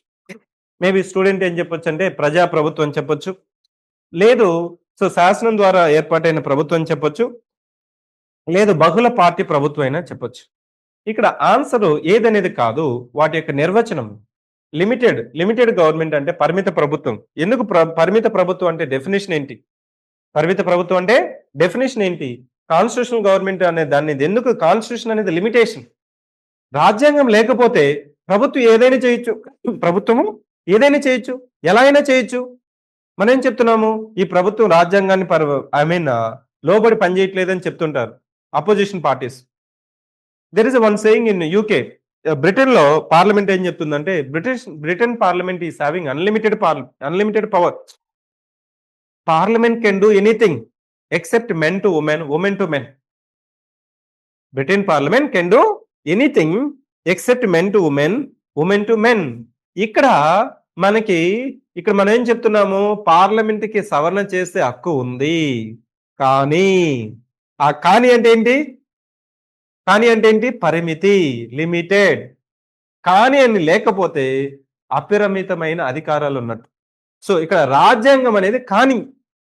రాజ్యాంగం లేకపోతే, రాజ్యాంగానికి లోబడి పని చేయకపోతే, అప్పుడు దాన్ని రాజ్యాంగ ప్రభుత్వం అని చెప్పం. అంటే దాని అర్థం ఏందంటే, పరిమిత ప్రభుత్వం అనే నిర్వచనం అనేది నీకు తెలుసుకోవాలి. పరిమిత ప్రభుత్వానికి ఉన్న లక్షణాలేమిటి? పరిమిత ప్రభుత్వానికి ఉన్న లక్షణాలేంటి? అనేది నీకు తెలుసుకోవాలి. బహుళ పార్టీ, మల్టీ పార్టీ సిస్టమ్ ఉన్న లక్షణాలేంటి? ఒక 2 పాయింట్స్ నువ్వు తెలుసుకున్నప్పుడే, అప్పుడు నీకు ఇదే క్వెషన్ ఇంకోసారి ఇస్తుంటాడు. Consider the following statement with reference to India అంటాడు. భారతదేశానికి సంబంధించి క్రింది ప్రకటనలను పరిగణించండి అని చెప్తాడు. అక్కడ నేను 4 స్టేట్మెంట్, ఈ 4టిని కలిపి స్టేట్మెంట్స్ ఇవ్వచ్చు. అప్పుడు నీకేమర్థమవుతుంది? ఆప్షన్స్ ను కూడా చదవడం వల్ల నీకు ఆ డైరెక్ట్ క్వెషన్ కాస్త మల్టీ స్టేట్మెంట్ క్వెషన్ గా అడిగినా కానీ నువ్వు సమాధానము వెతకడానికి, గుర్తించడానికి, ధైర్యంగా ఇది ఆన్సర్ అని చెప్పడానికి నీకుంటది. ఇప్పుడైతే నువ్వు ఫ్రీగా ఉంటావు. ఎందుకంటే తప్పు పోయినంత మాత్రం నీకేమి పోయేదేమి ఉండదు. కానీ ఈ ఎగ్జామ్ అయిపోయిన తర్వాత మాత్రము, డైలీ టెస్ట్ అయిపోయిన తర్వాత నీకు క్లాస్ వినడం ఎంతైతే అవసరమో, 5 గంటలు క్లాస్ వినిన తర్వాత కనీసం 3 గంటలు పడుతుందండి. ఈ 20 ప్రశ్నలు నువ్వు నువ్వు డీప్‌గా అనాలిసిస్ చేయాలి. లేకపోతే ఏమవుతుంది? నేనొచ్చి 2:30 గంటలు క్లాస్ చెప్పేటప్పుడు నాకు తెలిసింది చెప్పేసి వెళ్ళిపోవచ్చు. అది కాదని. So, it's another kind of regulation on the faculty for us. ఫ్యాకల్టీకి అయ్యా నీకు 50 గంటలు క్లాస్ ఇస్తున్నాము. ఇది నీ పార్లమెంటు, శాసనసభ, న్యాయ వ్యవస్థ, రాజ్యాంగేతర సంస్థల గురించి చెప్పండంటే, ఆయన పార్లమెంటే 2 వారాలు చెప్పేసి లాస్ట్‌లో అయిపోయింది తూతూ మంత్రంగా కానిచ్చేస్తున్నాడనుకో, స్టూడెంట్‌కి బెనిఫిట్ కాదని. అందుకోసం ఏం చేస్తామంటే డైలీ టెస్ట్ పెట్టినప్పుడే ఫ్యాకల్టీ మీదైనా, సంస్థ మీదైనా, స్టూడెంట్స్‌కైనా నీకు ఫోకస్ అప్రోచ్ అనేది ఉంటుంది. అది చెప్పడం కోసమే డైలీ టెస్ట్. డైలీ టెస్ట్ నీకు నువ్వెంత వరకు అర్థమవుతుంది? నీకు 20 క్వెషన్స్‌కి నువ్వు 2 క్వెషన్స్ కరెక్ట్‌గా పెట్టావా? లేదనేది కాదు. ఎన్ని క్వెషన్స్ కరెక్ట్‌గా పెట్టావనేది కాదు. కానీ ఆప్షన్స్‌ని కూడా నువ్వు అర్థం చేసుకొని, అదే కాన్సెప్ట్ మీద మళ్ళీ ప్రశ్న అడిగినప్పుడు నువ్వు 100% కరెక్ట్ అవ్వాలి. అదే డైలీ టెస్ట్ యొక్క సిగ్నిఫికెన్స్. సో, అందుకోసమే ధైర్యంగా నేనేం చెప్తానంటే, నువ్వు క్లాస్ విని, డైలీ టెస్టు, వీకెండ్ టెస్టు నువ్వు ప్రాక్టీస్ చేస్తున్నావంటే, నీకు సబ్జెక్ట్‌లో నేను ఇంతకుముందు చెప్పాను చూసారా? 75 మార్క్స్‌కి 60 మార్క్స్ గ్యారంటీ అనేది ఇక్కడి నుంచి వస్తుంది. ఇది చేయలేదంటే మాత్రం no one will save. Okay? So, thank you for joining the session. I wish all the best. Will meet in the next class.